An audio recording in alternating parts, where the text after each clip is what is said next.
Et voilà, me revoilà. J'espère que tout le monde est bien resté avec nous. Le premier lancement, on va réessayer là, voir si ça fonctionne mieux, j'espère. J'ai pas envie de faire ça toute seule. Hop. Alors, est-ce que Benjamin me voit et m'entend? Normalement, il devrait. Bon, écoutez, en attendant, je vais reproposer, vous raconter un peu le principe du podcast. Donc, le but, l'idée m'est venue vraiment de moi déjà dans ma propre vie de rajouter plus d'art et de me renseigner plus tous les jours. Ça fait déjà quelques années que je suis abonnée à une application qui me donne tous les jours une œuvre d'art différente. Mais c'était principalement autour de la peinture, etc. Donc je me suis dit, il n'y a pas, il y a pas sur la photo, j'aimerais bien qu'il y ait sur la photo. Donc c'est pour ça que j'ai commencé à faire mes petits posts de un jour une photo. Et, euh, et après, je me suis dit, bah, pourquoi pas faire un petit live podcast pour partager avec tout le monde, parce que tant qu'à faire. Et puis ça venait aussi de l'idée que je pense qu'il y a beaucoup de gens qui sentent que l'art c'est élitiste, et je trouve ça très dommage parce que c'est vraiment accessible à tout le monde. Après, comme dans tous les domaines, oui, il y a des endroits où c'est plus élitiste, etc. Mais globalement, l'art, c'est accessible à tout le monde. Donc voilà, le but, c'est vraiment de d'offrir ça à tout le monde et d'en profiter. Bon, écoutez, mon invité, pour l'instant, je le vois pas. Mais est-ce que tu Je m'entends? vais essayer. Ah, ça y est, je l'entends. En fait, on se voit pas, mais on s'entend. Mais allons-y Ok. sans se voir.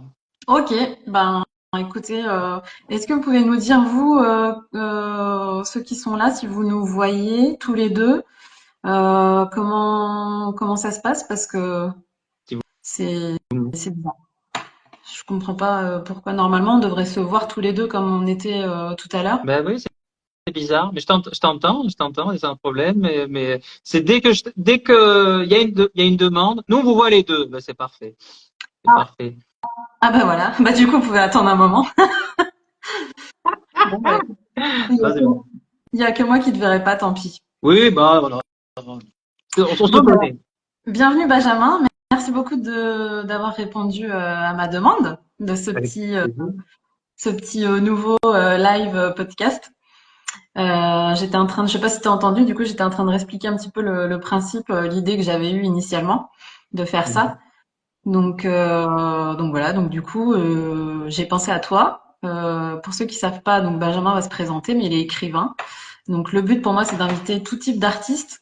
J'aimerais aussi avoir un peu plus de photographes que des autres artistes. Mais voilà, on va commencer par lui. Et pour la petite anecdote, aujourd'hui, je me suis dit, tiens, je connais pas la définition d'artiste. Et donc j'étais voir sur Internet. Et alors je sais pas si tu es au courant, Benjamin, mais apparemment, au Moyen Âge, un artiste, c'était quelqu'un qui maîtrisait la grammaire et la rhétorique et tout ça. Donc je me suis dit, bah, pile dedans. Ok, très bien. Bonne nouvelle. Bonne nouvelle. Eh ben voilà, écoute, je te laisse te présenter. Et puis, quand tu me parleras de l'image que tu as choisie, je la montrerai à tous ceux qui sont là avec nous. Ben, très bien. Ben, écoutez, oui, je suis écrivain. J'ai écrit 3 livres. Là, je vais bientôt publier mon quatrième. Le premier, c'est mon expérience de professeur en Inde. Donc ça, c'est histoire vraie, non romancée. Ça s'appelle Namasté Surji, un prof en Inde.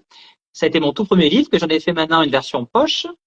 Et puis après, j'ai écrit un roman plutôt de type feel good qui s'appelle Les dettes de jeu, que je n'ai pas avec moi. Mais Julie, est-ce que tu peux montrer la photo? Ouais, c'est montré. Voilà. Et puis après, j'ai mon troisième livre. Hop, il s'appelle Comme il faut. C'est une belle histoire qui se passe dans le sud de la France, d'où je suis. Et voilà. Et le quatrième, je ne peux rien vous dire puisqu'il est en processus de publication.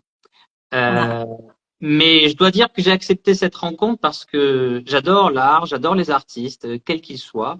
Et c'est pour ça que je n'ai pas hésité, que j'avais envie de vous présenter le tableau que j'ai choisi. C'est vrai que pour rajouter une info, Benjamin et moi, on s'est connus en tant que photographe et client. Il m'a demandé de faire ses photos pour son premier livre. Et depuis que je te connais, t'es la personne que je connais qui va le plus en vernissage, expo.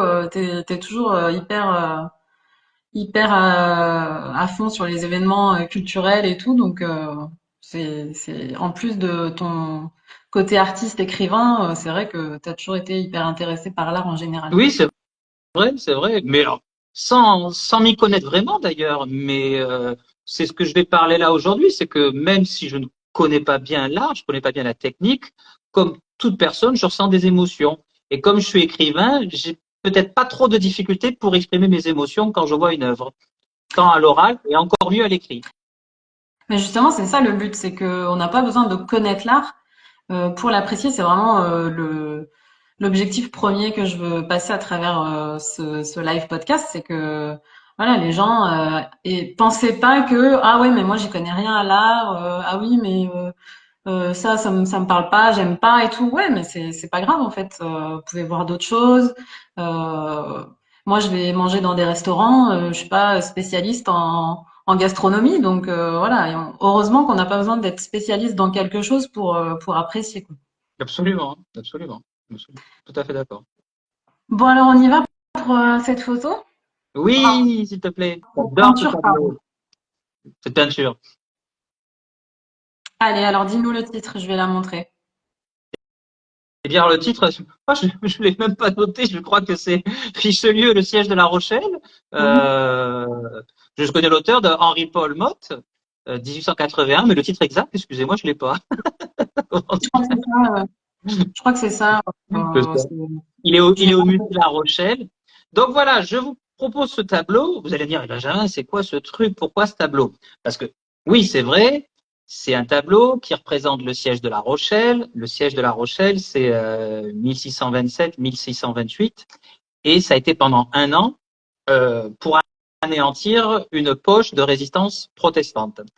Et c'était Richelieu qui était commandant en chef et il y avait une longue digue qu'on peut voir sur le tableau, une digue d'un kilomètre et demi pour empêcher les Anglais d'arriver. Et qu'est-ce qu'on voit dans ce tableau? On voit Richelieu, donc lui en armure, pardon, avec la soutane rouge, donc une couleur chaude, et tout le reste des couleurs froides. Il est les bras croisés, il est isolé du reste du groupe. Le reste du groupe, c'est notamment le père Joseph, c'est l'éminence grise de Richelieu. Et puis après, le père Joseph et deux religieux, il y a un soldat qui explique les manœuvres militaires. Et voilà, c'est le siège, les Anglais, il y a les protestants dans La Rochelle. 4/5 des protestants vont mourir suite à ce siège. Et il y a un boulet de canon qui est placé, qui vient de tomber près de Richelieu. Voilà le tableau. Vous allez me dire, ah super, c'est gay, mais qu'est-ce qui t'a pris, Benjamin, de choisir ça? Oublions Richelieu. Oublions la religion, oublions la guerre, oublions les morts. Moi, c'est mon interprétation. Et c'est pour ça que ce tableau, je l'adore et je vais vous expliquer pourquoi. Et j'aimerais transmettre toute la force de ce tableau. Euh, regardons juste là. Là, à l'époque, Richelieu, il a 43 ans. Il a mon âge. Donc, c'est un homme qui est debout, seul, les bras croisés. Il n'est pas en train de guerroyer, il n'est pas à cheval, blanc, etc. Il est les bras croisés et il affronte quelque chose. Il fait Il face. fait Et face, ouais.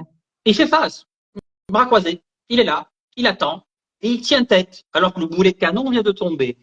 Et on pourrait se dire, et si c'était juste un homme ou une femme, bien sûr, confronté à une difficulté, le chômage, une rupture, un décès, un cancer, un commerce qui vient de fermer, euh, quel que soit le type de difficulté, eh bien lui, il est là, il fait face, il affronte. Et regardez le tableau parce que les ennuis n'arrivent jamais seuls. Vous voyez, dans ce tableau, on voit bien, on ressent le froid qui imprègne les vêtements, il y a de la pluie, tout est humide, la mer, elle pue les cadavres, elle sent le mauvais sel. Enfin, vraiment, c'est une atmosphère hostile. Pardon? Elle est même verte, l'eau. Ben oui, vraiment, c'est vraiment pas, bon voilà, c'est pas les cocotiers. Et donc, il est en situation, c'est un homme en situation de difficulté, qui a des problèmes autour, il n'y a rien qui va, mais il fait face. Il fait face. Et c'est ce qui me plaît, c'est que euh, dans, pour moi, l'art n'existe que si elle transmet une émotion. Donc en fait, même quand on lit mes livres, ah, je déteste ton livre ou je l'adore, au moins je crée une émotion. Le pire pour moi, c'est de ne pas être lu, parce que là, je transmets rien. Et si je ne suis pas lu, mes œuvres artistiques n'existent pas. C'est un bout de papier, ça, voilà, ça c'est un bout de papier, je peux le caler, ça sert strictement à rien. Tant, c'est à partir du moment où il est lu que ça devient une œuvre d'art. Pareil pour un tableau, pareil pour n'importe quelle création artistique. Et ce tableau, d'accord, c'est peut-être pas le tableau avec les pensées positives, les meilleures pensées positives au monde, mais moi, ce tableau, il me donne une force incroyable. Je le regardais quand j'arrivais au début du confinement, et je trouve que c'est une magnifique leçon. Je veux dire, imaginez, vous avez rompu avec votre ex est avec un nouvel homme qui est beau, ils ont eu 2 enfants, ils ont une super baraque, etc. Mais vous êtes comme Richelieu, vous êtes encore là.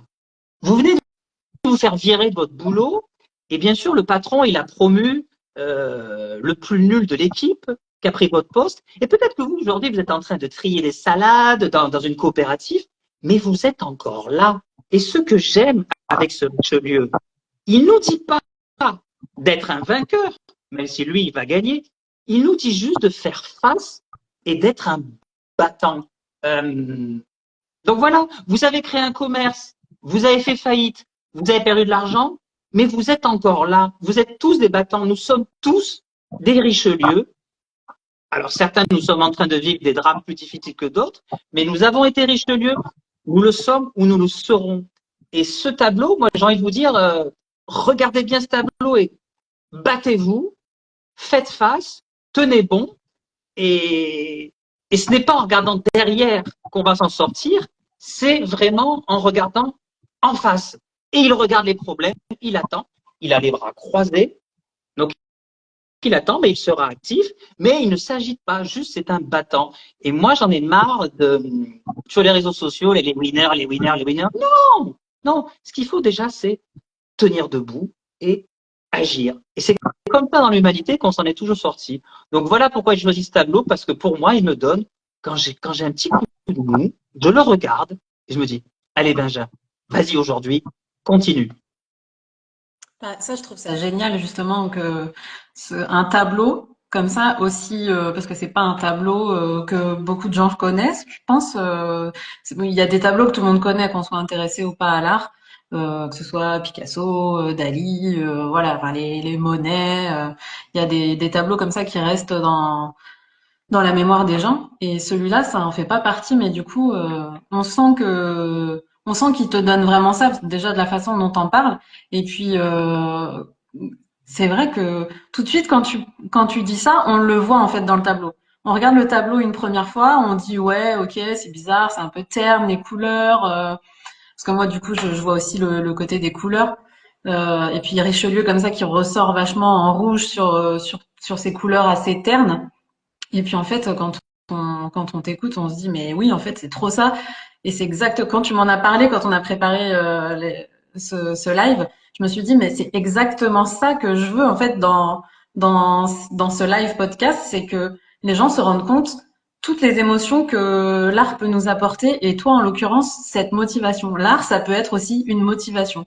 De me dire aujourd'hui, ouais, j'ai un coup de mou. Ben, il n'y a pas de raison. Richelieu, il a fait face. Eh ben moi aussi, je vais faire face. Et en plus, il a l'air hyper serein malgré alors je Le, m'excuse d'avance pour tout le monde, pour ceux qui ne me connaissent pas, je perds mes mots en français, donc excusez-moi. Mais face au sérieux, voilà, face au sérieux de la situation, il a l'air hyper serein, tu vois, les bras croisés, un peu genre, vas-y, amène ce que t'as amené, je suis prêt de toute façon, ça va pas passer, quoi. oui, il fait face à la situation et je veux dire, c'est le premier pas qu'on doit tous faire, c'est voilà, c'est de tenir tête, c'est pas, le tableau est violent lui-même, il y a la violence partout. Là, je regarde en même temps que vous, bah, ça me fait du bien. Il y a les bateaux, il y a le feu, évidemment, c'est une scène de guerre.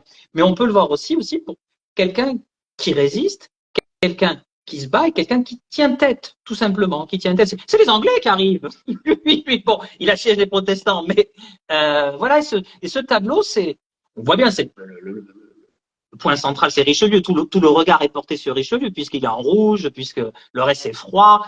Bon, il y a un prêtre qui porte un chapeau, je ne sais pas si c'est le sien, mais vraiment, ce tableau me donne une énergie extraordinaire. Et l'art, c'est pour moi est réussi lorsqu'un tableau transmet une émotion.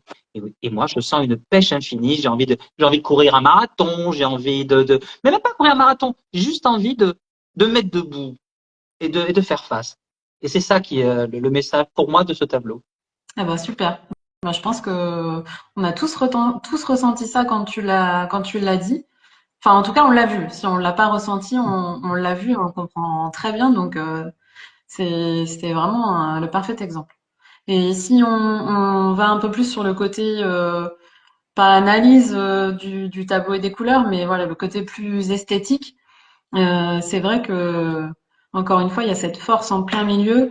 On voit que je sais pas comment ça s'appelle, ces piliers en bois là, ces espèces de grosses lances. Mhm. Il y en a certaines qui commencent à flancher. Donc ça sous-entend aussi voilà la difficulté en plus de la scène qui est derrière. Et ce faux calme en fait, eux comme s'ils étaient protégés derrière cette barrière de piliers. C'est très fort. Je trouve qu'il a beaucoup de force ce tableau. Ben, c'est que derrière, il y a un bateau qui est en feu, mais c'est peut-être pas un bateau anglais. Ça, il y avait aussi des barques, il y avait aussi des bateaux français vides qu'on brûlait. C'était des brûlots. Donc on a envoyé ça pour que les Anglais, les bateaux anglais se le prennent. Les protestants à l'intérieur de la cité, qui était une cité culturelle, militaire et religieuse protestante, ils ont tenu pendant 1 an, mais affamés, assoiffés, etc. 4/5 sont morts. Mais au-delà on oublie cette guerre de religion, c'est que c'est une organisation et il fait face. Et c'est ça c'est le chaos. Il y a rien qui va, mais c'est vrai qu'il est serein et puis ce que j'aime, c'est qu'il n'est pas à cheval. Il a une épée, mais l'épée, elle pourrait être brandie. Il pourrait être en train ou de faire un regard pour nous, comme faisait Napoléon. Sur les tableaux de Napoléon, il avait des regards comme ça. Il nous regardait. Non, non, non, non, non. Là, il ne nous regarde pas. Il se moque de nous. Il regarde le problème. Il ne regarde pas les autres, qui parfois sont Oui. peut-être mauvais conseillers en plus. Donc, il ne regarde pas à gauche, il ne nous regarde pas nous, il regarde le problème. Il n'y a pas cette idée de pouvoir ou de genre je me mets en position d'empereur, de force, etc. Il est simple dans sa Oui, posture. mais il est en danger puisque le boulet de canon, il est tombé à 2 mètres. Ouais, ouais, ouais. Oui, mais du coup, pareil, pas affolé, quoi. Non, non, parce que c'est le destin. C'est le destin Ouais, et c'est le destin. mhm. Et j'aimerais que ce tableau transmette toute sa force à toutes les personnes qui ont des problèmes, qu'ils soient petits ou grands, pour avoir envie de lutter. Pas s'agiter dans tous les sens, mais juste lutter. Ouais. Ah ouais, c'est une belle image de résilience. Et d'ailleurs, ce peintre, je connaissais pas, donc j'ai regardé un petit peu cet après-midi. Et apparemment, je sais pas si tu savais, il est spécialisé dans la représentation de scènes historiques. Oui, il a fait quelques tableaux et il y a le musée d'Orsay qui a acheté une de ses œuvres il y a une dizaine d'années, mais il est mort plutôt dans l'oubli. Je crois que sa tombe est en Bretagne, là, personne ne savait que c'était là-bas. On l'a pas mal oublié. À part ce tableau-là, moi je le connais parce que je suis fan d'histoire et ce tableau, il est souvent dans les livres d'histoire, au collège, lycée, donc il peut être là. Et c'est pour ça que je l'ai beaucoup aimé. D'autres tableaux comme ça du Louvre, sur Napoléon, Louis XIV en costume de sacre, sont des tableaux des fois que oui, je pense que certaines personnes le connaissent par des livres d'histoire. Et oui, lui, sa spécialité, c'était des scènes historiques. Il a fait des concours, etc. Ouais, tu l'as connu comment le tableau? Par vraiment à l'école ou? Je suis pas sûr que ce soit à l'école. Moi, au moment du confinement, c'était vraiment au moment du confinement, mais rappelez-vous, au début, on savait pas ce qu'on faisait, c'était une pagaille, c'était un stress, et moi, j'avais besoin de force parce que j'arrivais d'Inde, j'étais en train d'écrire mon premier livre, j'étais en train de divorcer avec mon mari, moi, j'étais confiné à Paris, j'étais bloqué, j'étais loin de ma famille, et puis, j'ai dit, oh là là là là, j'allais pas bien, et puis je sais pas, je dis, mais quelle pagaille! J'ai l'impression d'être Richelieu dans le siège de La Rochelle. Et je dis, mais c'est quoi ce truc? Et j'ai cherché, voilà. Et je crois que j'avais mis Richelieu en photo de profil pendant tout le confinement, parce que il a 43 ans, là. Il a mon âge. Il paraît plus vieux parce qu'à l'époque, 43 ans, c'était vieux. Mais il a mon âge. Ah ouais, c'était ton mentor. Oui, voilà. Oui. Après, bon, on oublie un peu le personnage. Mais sur ce tableau-là, oui, c'est mon mentor. Oui, oui. On va pas rentrer dans la politique, mais oui. Non, non, Ok. non, non, Et non, non. du coup, je voulais te demander poser quelques questions autour de l'art vraiment pur pour revenir à l'art en général. Est-ce que tu sais à quel moment l'art est entré dans ta vie? Sous quelle forme? Est-ce que tu te rappelles d'un événement marquant ou tu sais pas?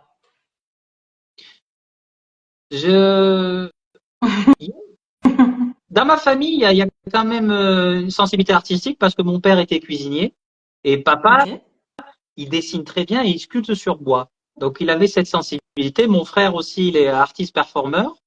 Mais moi, je m'interdisais peut-être le côté artistique parce que j'avais l'éducation, pas forcément de mes parents, mais de la société. Tu vas être au chômage, tu vas rien faire de ta vie, tout ça. Donc j'ai fait du C'est pas un droit. métier. Pardon?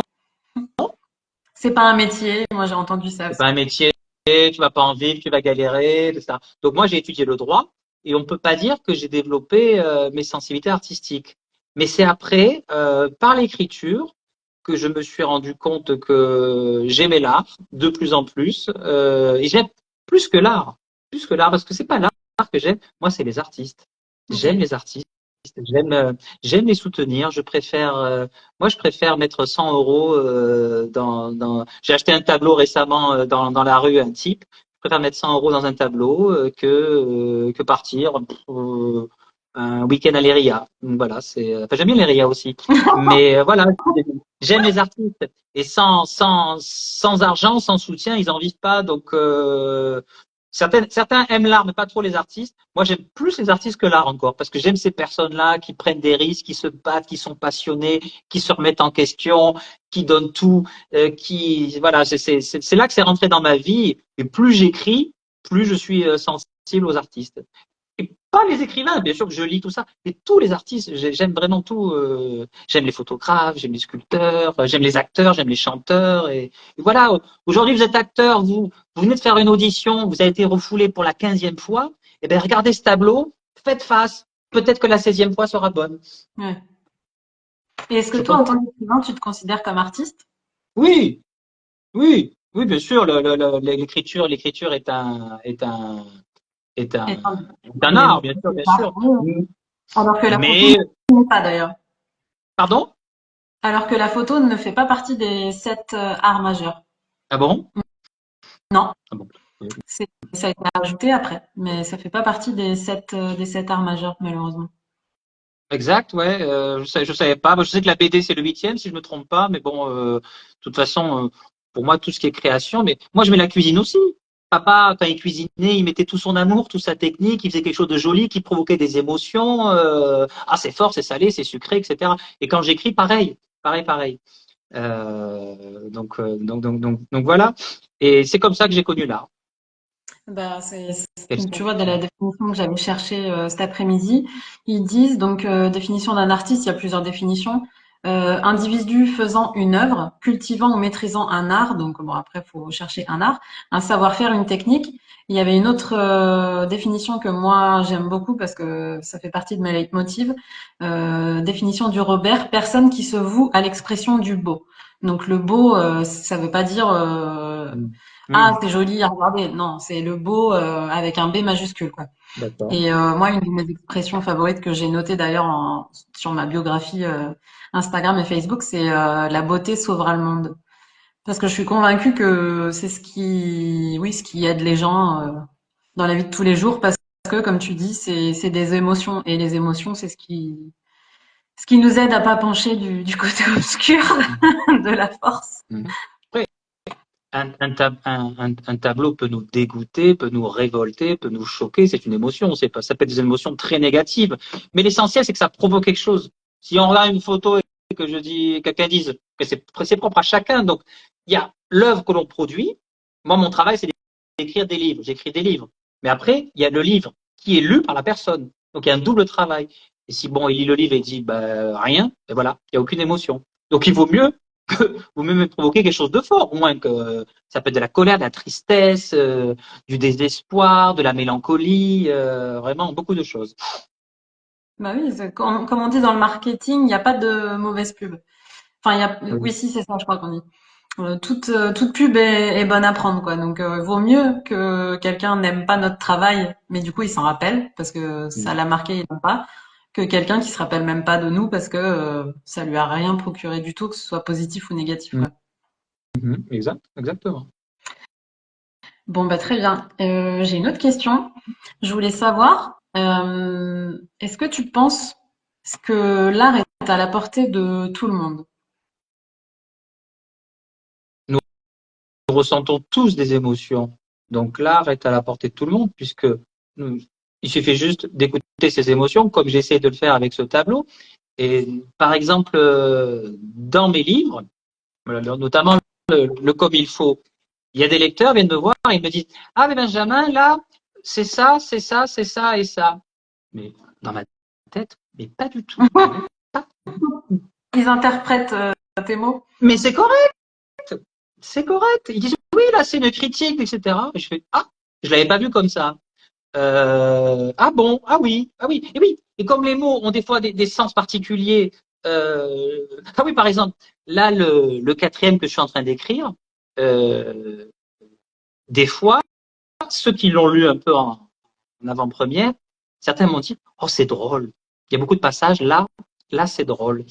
Et je dis ah bon, moi, je trouve ça pas du tout drôle et j'ai pas fait ça pour faire rire. Mais oui, il y a des gens qui vont se marrer, tant mieux, tant mieux, tant mieux. Donc, et j'ai eu des interprétations très différentes parce que chacun est arrivé avec ses émotions. Quelqu'un qui avait envie de rire, quelqu'un qui avait envie de pleurer, quelqu'un qui est sensible sur ce point-là.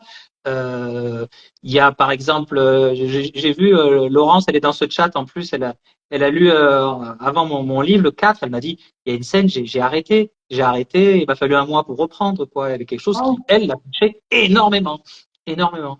Donc oui, et l'art, on peut passer 2 heures sur un tableau, à pleurer, à rire, on peut écouter une musique, une musique non-stop pendant 24 heures. Pourquoi des fois quand on est triste, on met des musiques encore plus tristes? Je ne sais pas, et ça nous fait du bien. Donc ouais, ça dépend de chacun. Ah ouais, c'est sûr. En plus, je pense que on a une vision qui est encore différente. Par exemple, moi qui suis photographe, les photos que je vends le plus, que les gens m'achètent le plus, bah, c'est pas mes photos préférées. Parce que je pense que en tant qu'artiste, par rapport à notre travail, on a une vision qui est complètement différente de ce que les gens voient, parce que les gens, eux, ils voient vraiment le pur aspect esthétique en premier abord. Alors que nous, derrière, on va voir le travail qu'on a fourni, bah, en l'occurrence pour la photo, à quel endroit j'étais, dans quelle situation j'étais au moment où j'ai pris cette photo, etc., etc. Donc, du coup, pour nous, ça a mille significations. Et pour les gens qui achètent, ça va être simplement, ah bah oui, oui, j'ai trouvé ça joli. Et c'est tant mieux. Il n'y a pas de bien, de mal ou quoi que ce soit, mais ça rajoute au côté. Euh, un peu pas mystique, mais voilà, enfin, comme on parle d'émotions et qu'on est tous différents, d'une même situation, on ressent pas tous la même chose. Donc, bah, dans l'art, c'est pareil.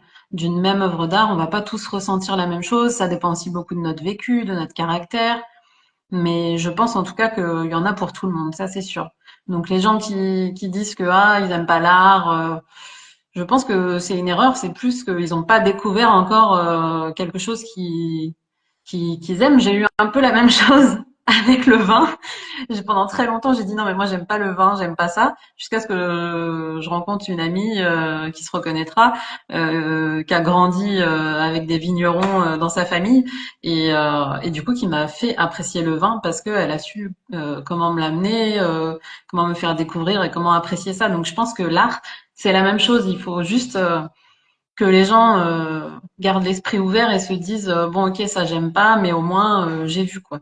Exact, mais tu sais, les chanteurs et les chanteuses, leur chanson préférée, en général, tout le monde s'en moque. Alors dans les concerts, ils disent bon, je vais chanter maintenant ma chanson et le public réclame une chanson que souvent ils en ont souvent marre de chanter ou des fois ils n'acceptent plus de chanter. Voilà, c'est vrai que moi mes livres, on me parle encore du premier. C'est le premier, c'est pas celui où j'étais le plus à l'aise. C'est une histoire très personnelle. Le style est vraiment pas, à mon sens, très bien travaillé, mais pourtant c'est une histoire vraie, ça parle de l'Inde et ça reste toujours mon best-seller. Et ça reste toujours celui qui plaît, pas qui plaît le plus, mais qui intéresse le plus, qui se vend le plus, tout ça. Et là, à Lisbonne, je fais une rencontre littéraire bientôt. Et bien, c'est sur le premier. J'aurais aimé Ah faire bah, sur le troisième, c'est sur le premier. C'est sur le premier. tu peux me dire quand, quelle date et à quel endroit? Oui, ça sera à Benfica, ça sera en mars, ça sera, je crois, le 22 mars à 15 heures dans une librairie à Benfica, mais je l'ai pas encore annoncé, je dis, ouais, c'est un peu tôt, mais affaire à Ah bon. suivre, ouais, donc, C'est très et ça sera sur le premier livre. Et Ok. j'aurais aimé sur le troisième, mais non, c'est sur le premier. Ouais, c'est comme ça, les gens choisissent. Ah oui, écoute, au moins, ceux qui vont venir pour découvrir le premier vont découvrir l'autre aussi de fil en aiguille. Donc, Exact, ils sont exact, venus pour une chose et peut-être qu'ils vont repartir avec une autre, hein. exactement, qui sait, exactement. Oui, c'est une bonne idée. Bon, j'ai une dernière petite question pour toi. Je Mhm. voulais avoir ton avis. Comment tu penses qu'on peut apporter plus d'art dans la vie des gens? Donc moi, ben, j'ai décidé que ce serait en faisant un live podcast sur Instagram. Qu'est-ce que toi, comment tu vois les choses? Comment tu penses qu'on pourrait amener plus d'art dans la vie des gens? Moi, l'art est toujours venu à moi parce que c'est, par exemple, dans la rue, je suis sensible à ça. Une fois, tu l'as vu un peu ce tableau. J'étais avec un ami, alors on était deux mecs en terrasse à boire du vin blanc, etc., à manger. Il y a un homme, il arrive courbé, courbé comme ça. Il arrive, c'est en Espagne, j'habite à Barcelone, il fait salut et tout. Bon, mon ami, il dit bon ouais, ça va tout ça. Et puis il trimballait ses tableaux. Il trimballait ses tableaux et je suis artiste, tout ça. Et moi, je fais attends, moi, je veux voir. Et donc, je regarde son tableau et je vois un tableau où il y a un beau cadre et tout, et j'aime bien. Je dis, c'est pas mal ça. Et j'étais touché, je trouve qu'il y avait de la technique, il y avait des différentes matières, il y avait un cadre qui allait très très bien. Et il dit, ouais, je le vends et tout, donne ce que t'as. Et moi, je regarde mes poches, j'avais 12 euros. Et je dis, non, je peux payer 12 euros. Et là, mon ami me fait, attends, Benji, on sort les pièces, il me sort 20 euros, on lui file 32 euros avec les centimes. Et là, je lui dis, monsieur, il faut que vous me le signiez.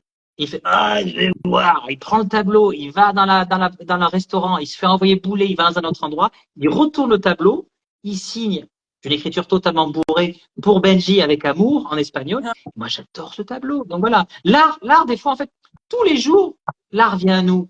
Tous les jours, vous avez une publication d'un photographe, vous avez une chanson. Alors oui, c'est sûr que les chanteurs connus, les films connus, tout ça, oui, ça, on les voit trop. Mais je veux dire, dans votre Insta, tous les jours, vous avez tout d'un coup un écrivain qui présente un livre. Vous avez une.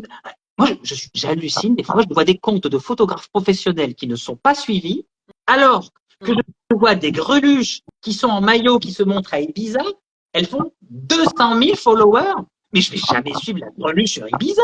Alors par contre, je vais suivre de temps en temps des comptes d'artistes. Et moi, j'adore ça. J'ai envie de voir ça. J'ai envie de voir leur boulot. Je n'ai pas envie de voir le postérieur aux artistes. Donc, je pense que l'art tout le temps vient à nous. Mais il faut juste que, de temps en temps, on force un peu, ou l'algorithme, ou la vraie vie. Quand il y a un alcoolique qui vient vous voir, au lieu de l'envoyer bouler, bon, il fait rien de mal. Il peut vous montrer ce qu'il veut, ce qu'il fait. Et ben voilà. C'était super. C'était magnifique.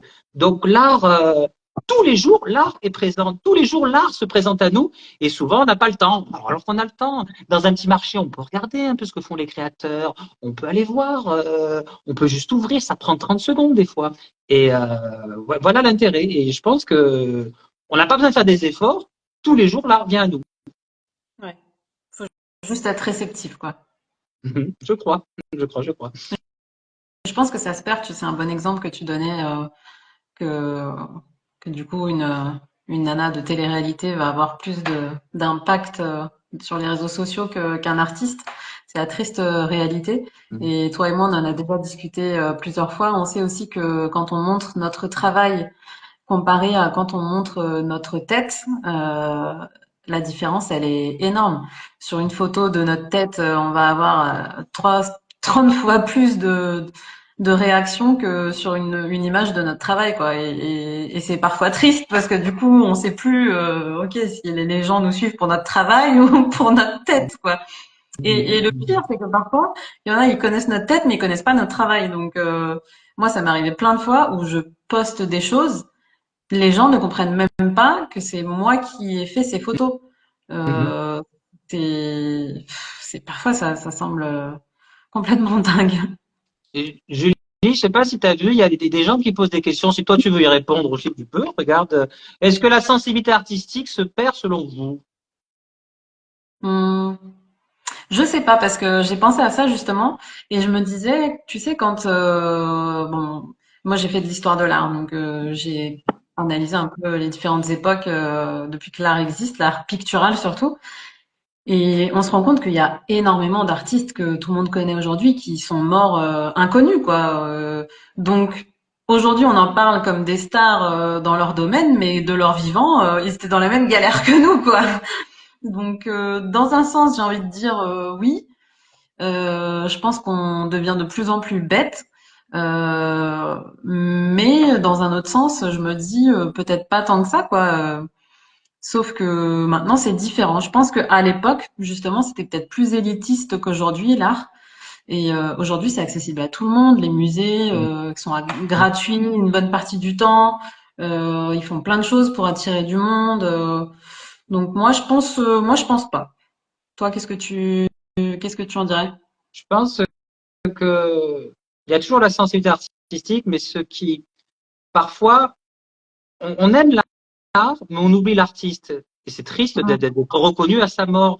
Et je veux dire, le problème, c'est que quand tu achètes, quand tu achètes une œuvre d'art, ou quand quelqu'un t'achète une œuvre d'art, des fois, tu as l'impression que tu lui es redevable et que c'est un service qu'on te rend. Alors, quand je vais chez le charcutier et que j'achète mes tranches de jambon, et j'en achète beaucoup tout au long de l'année, ça dépasse des centaines d'euros.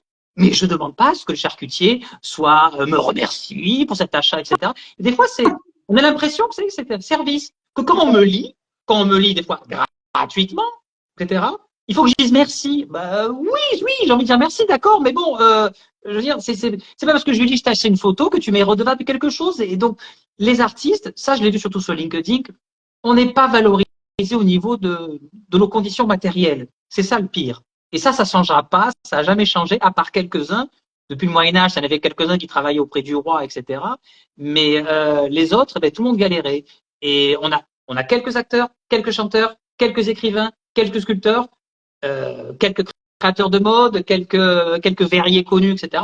Mais tous les autres, à 98%, c'est une galère financière. Et eux, à eux, quand on leur achète un truc, c'est ah ben oui, attends, et presque il faudrait qu'eux nous remercient et s'agenouillent. Ben non, je suis désolé, c'est pas comme ça. Parce que l'art c'est beau et tous les artistes sont beaux aussi. Et du coup, je rebondis sur ça. Est-ce que tu penses que notre entourage a comme un devoir, quand tu parles d'être redevable, est-ce que tu penses que notre entourage, la famille, les amis proches, etc., ont un devoir de, pas de nous acheter notre travail, mais en tout cas d'être, hum, comment Un dire, soutien. d'être, oui, Pour soutenir un que, artiste, il y a quatre manières. Il y a aujourd'hui les likes, les machins, etc., les partages. Juste les mots, les paroles. Comment ça va, Julie, dans ton projet artistique, ça avance. Trois, l'achat. Et quatre, le temps. Contempler l'œuvre. Au moins, regarder. Bon, on ne peut pas faire tous les quatre. On ne peut pas acheter les œuvres de tout le monde et on ne peut pas regarder toutes les œuvres de tout le monde non plus. Donc nos journées sont limitées. Alors oui, j'ai envie de dire, au moins les proches, ils pourraient t'entendre mettre un like ou partager. Mais pour répondre à une question, mais c'est vrai qu'on n'a pas tous la même sensibilité.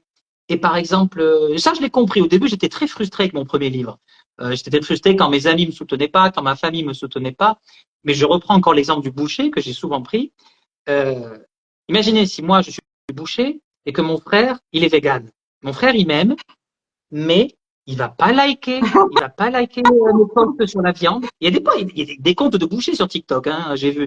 Il va pas liker mes posts, il va pas les partager, il va pas rentrer dans la boutique et il va pas consommer.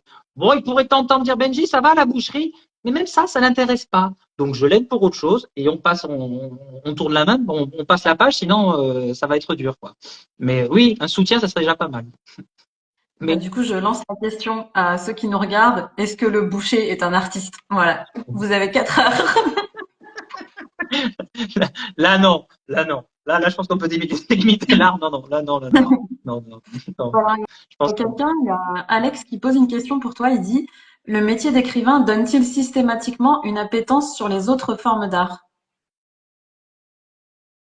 dans mon cas, oui, parce que j'aime bien. En plus, là, par exemple, dans mon prochain livre, peut-être que je partirai sur un photographe aussi. Donc, il y a des sensibilités, mais plutôt qu'écrire sur les écrivains, écrire sur les écrivains, bon, des fois, c'est un peu moyen. Donc, pourquoi pas aussi sur un autre artiste? Moi, je les aime. Je comprends leurs galères. Je comprends leurs galères. Je les respecte. Je les aime profondément. J'aimerais qu'ils s'en sortent tous. Je leur souhaite beaucoup de courage. J'aime pas tout ce qu'ils font, mais chacun ses goûts. Et oui, là, par exemple, en plus, je suis écrivain auto-édité. Donc, c'est moi qui choisis l'illustrateur, l'illustratrice. Et là, j'en ai trouvé une nouvelle, j'ai sélectionné des projets, etc. Donc, j'adore ça, oui. Mais peut-être pas toutes les formes d'art. Il y en a où je n'y connais rien du tout. Mais les tableaux, j'aime, la photo, j'aime. Je pense, en général, mais peut-être pas tous. Après tout, regardez, il y a des sculpteurs qui ne vont pas lire un livre. Donc, je pense qu'il y a tellement d'art qu'on peut pas tout non plus apprécier ou avoir le Non. temps de connaître. Mais je pense que du coup, en étant artiste nous-mêmes, on a une sensibilité qui fait que on sera plus à même à découvrir des choses, je pense, que quelqu'un qui n'est pas du tout artiste, quoi. Bien sûr, bien sûr, bien sûr. De comprendre les J'ai problèmes. Excuse-moi. Ouais, j'ai une autre question d'Alex qui demande, alors je ne sais pas si je l'ai bien compris cette question, il demande l'acceptation de l'appropriation de son œuvre est-elle dure à prendre en compte? Alors, moi ce que je comprends dans sa question, c'est si quelqu'un s'approprie notre travail, est-ce que c'est dur? Oui. Donc je ne sais pas si j'ai vraiment compris la question. Mais oui, ça c'est quelque chose qui arrive beaucoup aussi, les gens qui réutilisent les images sans mentionner l'artiste, qui réutilisent du texte pour toi sans mentionner l'écrivain, etc., etc. Bah ça, évidemment, c'est dur. Ou même pire, pire que ça pour moi, c'est utiliser et le transformer. Alors, pour ceux qui nous écoutent, je parle pour mon cas. On ne modifie pas une photo qu'un photographe vous a faite. On ne rajoute pas des filtres sur une photo qu'un photographe vous a faite. C'est interdit, voilà. Comme ça, c'est dit. Ça, Que vous le sachiez. ça, j'adore. Je vais le mettre dans un livre. Ça m'a tellement fait marrer quand tu m'as raconté ça, quoi. Tu m'as dit, hein, elle met le sépia dégueulasse et tout. J'ai ri, j'ai ri, j'ai ri. Mais ça arrive tellement souvent, mais tellement souvent. De toute façon, que ce soit ça ou alors nous demander les photos non éditées, c'est comme si toi, on te demandait en tant qu'écrivain d'envoyer tes brouillons de livres. Enfin, ça n'a aucun sens en fait. Mais des fois, je me demande comment les gens pensent. Je comprends pas. Moi, je sais pas, je fais confiance aux professionnels, aux photographes qui sait sélectionner la meilleure image et qui sait justement régler les couleurs et de pas mettre un filtre Instagram à 2 balles, quoi. Mais bon, ça c'est aussi autre chose. Il a précisé, je sais pas si tu as vu, dans le sens qu'on redéfinit la vision initiale. Ah oui, c'est ça. J'avais compris la question, Julie, c'est que est-ce que par exemple, je sais pas si tu fais une photo et que tu trouves que cette photo, elle est joyeuse. Je sais pas, pour toi, les lignes, quand tu fais des lignes de fuite avec un pont à Lisbonne en noir et blanc, tu trouves que la photo est plutôt joyeuse et que quelqu'un te dit, ah, mais cette photo, j'ai envie de me jeter par le pont. Bah, Alors ça, c'est très marrant parce que moi, encore une fois, ayant fait de l'histoire de l'art, dans les cours d'histoire de l'art, on a la théorie, on apprend beaucoup, voilà, le fil de l'histoire de l'art depuis ses débuts, mais aussi on analyse des tableaux. Et ça, c'est un truc que j'adorais faire, mais en même temps, je me disais, mais en fait, on est qui pour analyser le tableau d'un mec qui a peint ça en 1253? Enfin, on n'est pas du tout dans le même contexte social. Enfin, c'est des mondes complètement différents. Comment on peut prétendre à savoir ce que le peintre a voulu dire? Alors, il y a des choses qui sont très simples parce que dans la peinture, initialement, c'était principalement pour représenter des figures religieuses, etc. Donc, il y avait un but très précis derrière ça. Mais aujourd'hui, dans la peinture moderne ou autre, c'est impossible. Et je vois pas quel est l'intérêt d'essayer d'analyser une peinture ou une œuvre moderne parce que on peut essayer de la comprendre, mais lui dire ah ça veut dire ça, ça veut dire ça, ben non en fait, il y a que l'artiste qui peut le savoir. Ça, non, personne peut prétendre savoir ce que ça représente. Mais peut-être que moi, dans le cadre des livres, des fois, le lecteur arrive à voir mon inconscient. Ah, Et peut-être que là, il dit, mais c'est drôle, t'as envie de te marrer au fond, peut-être. Parce que ça peut être drôle, ça peut être, oui, des fois, moi, je ne discute pas les interprétations je ne discute pas les opinions sur mes livres et je discute pas les interprétations. Ou des fois, je dis, ah bon, tu crois, etc. Mais moi, ça me va. Tant que je suis lu, ça me va. C'est mon problème numéro un, c'est de ne pas être lu. Donc tout le reste après, ce sont vraiment des petits problèmes. Ah les auteurs, vous savez là, excusez-moi, j'ai du mal avec eux, les auteurs qui font ah moi je lis plus les commentaires, ils sont trop mauvais, j'en reçois trop, etc. Ou j'en ai trop, alors moi je les regarde pas. Je suis sûr qu'au fond ils les regardent, même les plus connus. Euh, oh c'est trop dur pour toi d'être lu par un million de personnes et d'avoir des commentaires. Mais publie pas. Moi le million, je le prends tout de suite. Je te dis, il n'y a pas de problème, quoi. Donc, non, et interprétons les œuvres, ça fait partie du jeu, quoi. Donc, moi, ça me dérange pas. Quand c'est des écrits, ça me dérange pas du tout. oui, du coup, tu veux dire que c'est ce qu'on disait tout à l'heure, il n'y a pas de mauvaise pub, donc peu importe ce qu'ils vont en raconter, au moins ils en parlent, quoi. Euh, Quand j'ai reçu les critiques négatives, ça m'a détruit. Un jour, j'ai acheté des Ouais. clopes et j'ai bu des fumées pendant 48 heures. Hein. Donc, c'est très, très dur à vivre. Ça, je peux le comprendre. Mais au moins, l'œuvre a existé. Bon. Mais après, il y a des propos qui blessent, c'est sûr. Hein. Ah bon. Surtout, ceux qui s'en prennent le plus dans la poire, les artistes, ce sont les films, les livres et les musiques. Les autres, on va dire, moi, j'aime pas, etc. Mais c'est rare de se faire défoncer. Bon, les tableaux aussi, ça peut être aussi ça. Mais vraiment, un écrivain qui, des fois, il peut se faire défoncer avec une méchanceté forte. Ou un film aussi. Ouais, Mais c'est c'est vrai. comme ça. Je pense, je pense que ça, c'est lié aussi à la notoriété. Plus t'es accessible à du monde et plus t'es sujet à... Parce que toi et moi, pour l'instant, on est un peu dans la même situation, dans le sens où une majorité de notre public, on le connaît directement ou indirectement. Donc, je pense que quand tu commences à avoir un public qui est vraiment 90% inconnu, c'est là où commencent les mauvaises critiques des gens qui ont rien d'autre à faire de leur vie, quoi. Euh, et du coup, ça, c'est lié à la notoriété, selon moi. Un artiste qui reste inconnu, il sera peut-être moins sujet, même si toi, t'en as vécu. Je pense que ceux qui sont connus, ils vivent ça version 1000, quoi. Je ne connais pas tous mes lecteurs parce que je commence quand même à vendre. Mais c'est vrai, là où tu as raison, c'est que je les ai vus au moins sur les réseaux sociaux ou dans des salons, etc. C'est rare que quelqu'un ait acheté en librairie sans me connaître. Mais c'est arrivé aussi. Mais je rebondis sur ce que tu dis. Euh, En fait, il y avait, je sais plus quelle chanteuse qui disait, et moi, quand j'étais pas connue, tout le monde voulait, tout le monde m'encourageait, tout le monde me disait, ouais, tu vas y arriver, c'est super, etc. Et dès qu'elle a eu du succès, elle s'en est pris plein la poire. Donc, je suis sûr que l'écrivain Marc Lévy, au début, quand il vendait ses premiers livres, tout le monde était autour de lui, ses proches, etc.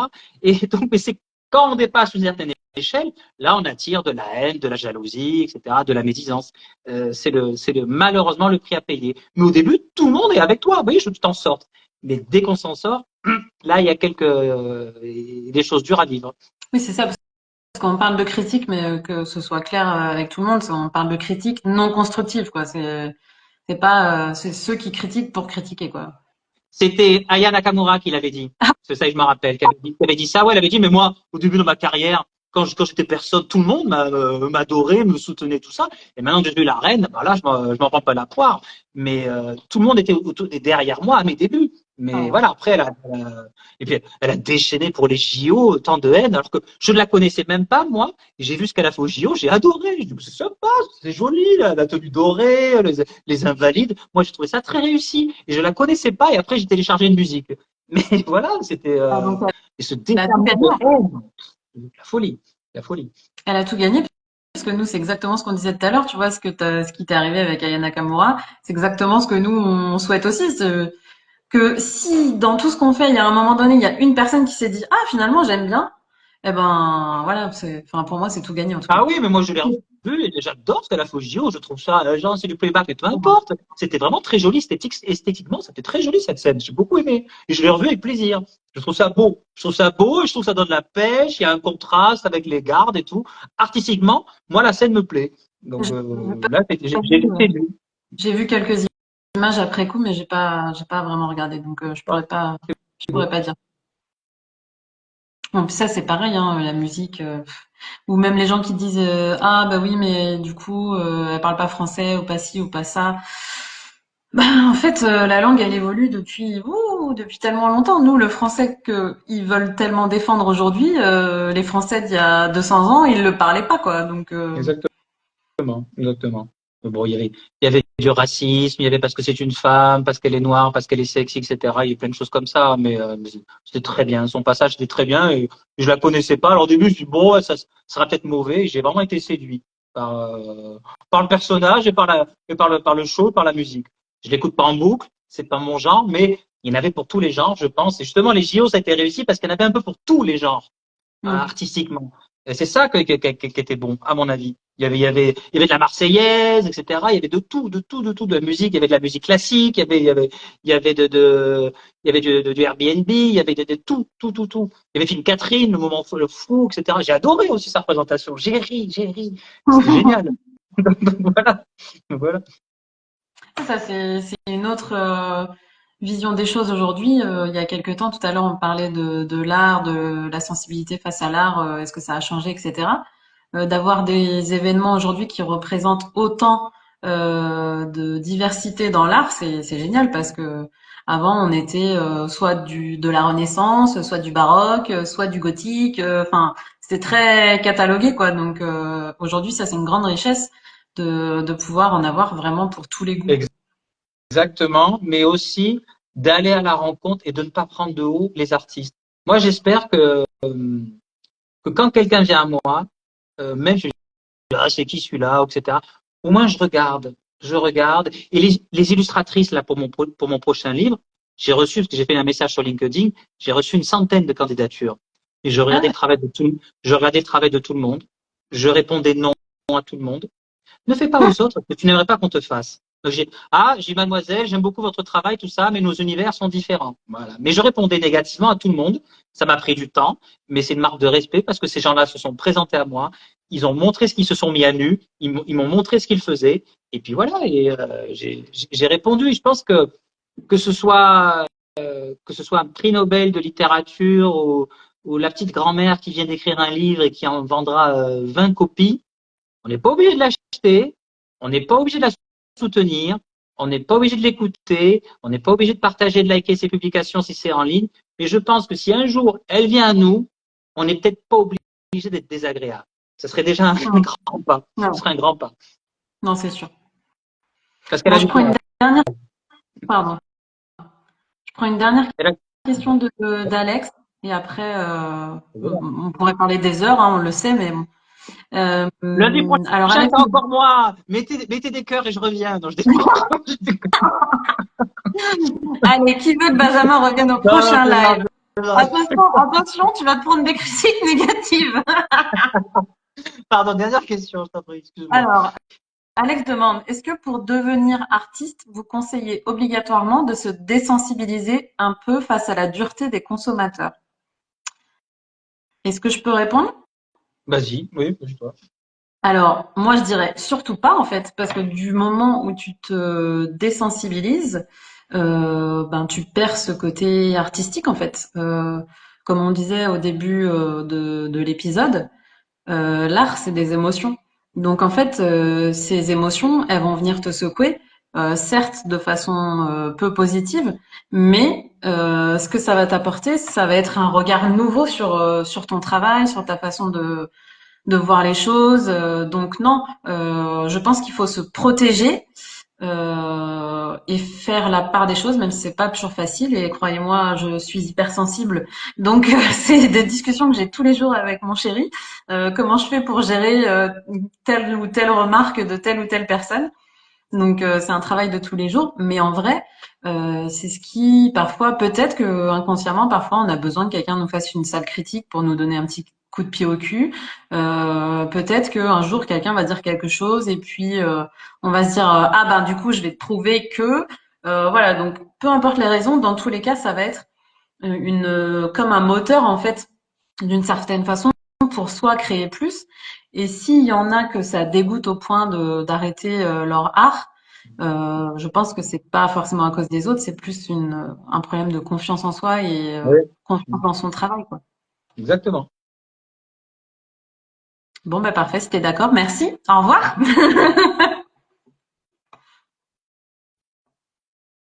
T'es Mais toujours là? je suis toujours là, mais je n'ai rien à dire. De toute façon, tu as bien raison. Moi, je m'étais pris une fois une critique tellement violente. Elle m'a mis KO, cette critique. Mais l'avantage, cette critique tellement violente, et je dis pas qu'elle avait tort, la personne, attention. C'est tellement violent qu'après, toutes les autres critiques me sont parues légères. Donc, on s'endurcit aussi, et ça fait partie du jeu. Donc voilà. Et maintenant, vraiment, à voir. Peut-être qu'un jour, je vais en prendre une qui va me faire terriblement mal. Mais j'avais connu une fois sur LinkedIn une critique qui m'a brisé. Elle m'a vraiment brisé. En fumer et en boire pendant 48 heures. Hein. Ah ouais. Mais après, voilà, après se passer, etc. Et l'anecdote, d'ailleurs, cette dame-là, je lui ai écrit après un message privé un jour. Elle m'a jamais répondu. Je lui dis merci. Je rebondis sur ce que tu as dit, Julie. Je dis, Madame, ce jour-là, vous m'avez brisé. Il y a une partie de moi qui a été brisée. Mais je vous remercie parce que vous êtes là. Il y a toujours votre petite voix qui me met en danger. Et cette petite voix me stimule aussi. Et voilà, elle m'a pas répondu. Moi, à sa place, j'aurais répondu, oh, désolé d'avoir blessé, c'était pas le but, même si c'était le but. Mais voilà, elle m'est utile. Sa force négative, son avertissement, cette épée de Damoclès, je l'aurai toujours à cause d'elle un peu, mais créativement, c'est intéressant. Ouais, je pense aussi. Ouais. Je pense que sur le moment c'est difficile, mais bon d'ailleurs c'est pas que les artistes, hein, dans la vie de tous les jours, quand on te critique en tant que personne, c'est pareil quoi. Soit tu décides de te remettre en question, soit tu dis ah ben c'est des connards, c'est tout quoi. Exactement. Bon bah très bien. Eh ben écoute, je pense qu'on va clôturer ce premier épisode parce que bon toi et moi on peut parler pendant des heures, mais je suis pas sûre qu'il y ait du monde qui soit prêt à nous écouter pendant des heures. Du coup, pour clôturer l'épisode, est-ce que tu as des choses à nous dire, à promouvoir, des événements, même si on en a parlé au début du live, tu peux peut-être les redire pour ceux qui n'étaient pas encore là. Non, ils seront sur mes réseaux sociaux, etc. Je voulais juste te remercier, Julie, parce que d'abord, j'ai passé un très bon moment. Ça m'a fait un bien fou. Donc voilà, j'ai pris beaucoup de plaisir.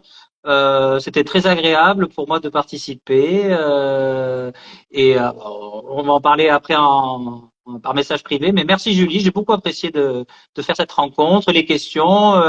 J'ai hâte de pouvoir regarder un petit peu les profils et les questions, etc. des personnes. J'ai passé un super moment. Je suis très content et merci. Vraiment, du fond du cœur, merci. Très bonne idée.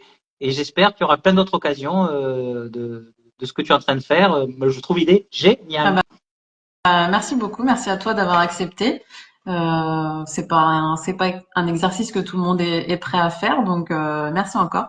Bah, du coup, pour rebondir sur ça, je sais pas encore à quelle fréquence je vais faire ça. Ça va dépendre des gens qui veulent bien venir avec moi discuter. Euh, S'il y a beaucoup de monde et qui sont prêts et disponibles, moi, je ferai ça toutes les semaines, hein, sans problème. Pour l'instant, j'ai prévu dans 2 semaines avec quelqu'un qui est en train de nous regarder là actuellement. Donc j'espère qu'elle est prête parce que Mmh. je sais qu'elle était un peu intimidée à l'idée de faire ça.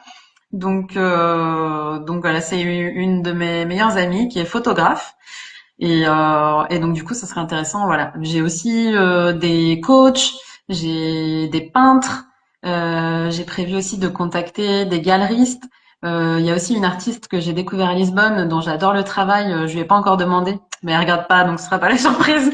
Elle s'appelle Alice, elle fait des œuvres en marbre, c'est magnifique.